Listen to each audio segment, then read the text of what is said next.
guys, welcome back to another video in my channel. In this video, here's another beautiful complex analysis question. I'm going to show you guys if it's differentiable or not. And for just a hint, it is differentiable only at z is equal to 0. So let's do this. Here's the function. F of z is equal to the absolute value of z squared. And we know that in every complex number, the absolute value of every complex number is the square root of x squared plus y squared. And when we raise both sides to the power of 2, we will get that the absolute value of z squared is nothing but x squared plus y squared, because this power of 2 and this square root will be cancelled out. And okay, so here's the famous identity that if we multiply the z by the conjugate of z, we will get the same x squared plus y squared. So I can rewrite it as z times the conjugate of z. Because you know, if I want to prove this for you guys, we know that z is equal to x plus I times the y, and the conjugate of z is nothing but x minus I times the y.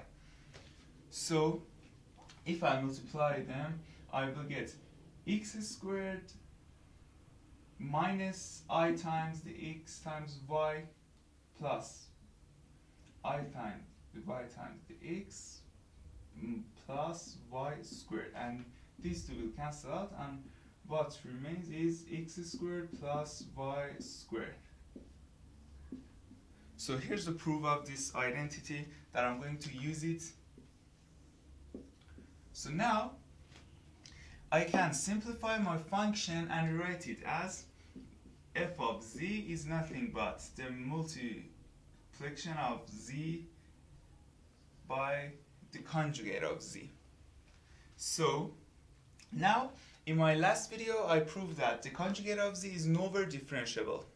So in my last video I showed you guys that conjugate of z is nowhere differentiable. So if we use the product rule of derivative, we can take the derivative of both sides using this rule, and we will get f prime of z is nothing but the first derivative of z times the conjugate of z plus z times the first derivative of the conjugate of z.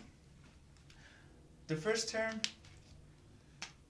the first derivative of z is nothing but 1, so I can simply write it as 1 and simplify it and rewrite it as the conjugate of z plus, we have no further simplification in here, so we can just write it the same, z times the first derivative of the conjugate of z, and it's going to be our derivative function.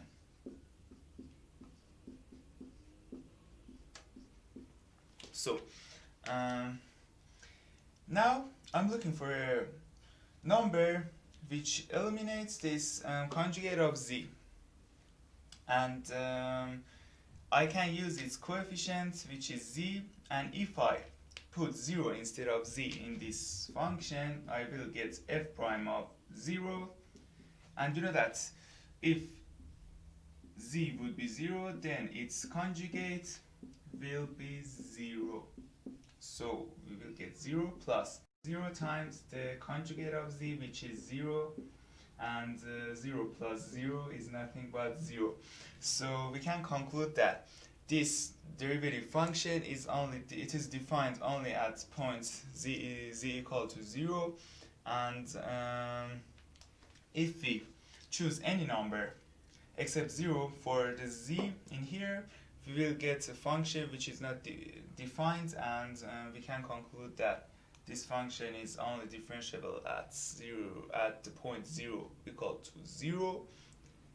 Z equal to 0, sorry, and it is not analytic at all. So hope you guys enjoyed this video. Don't forget to like and subscribe to my channel. Love you guys.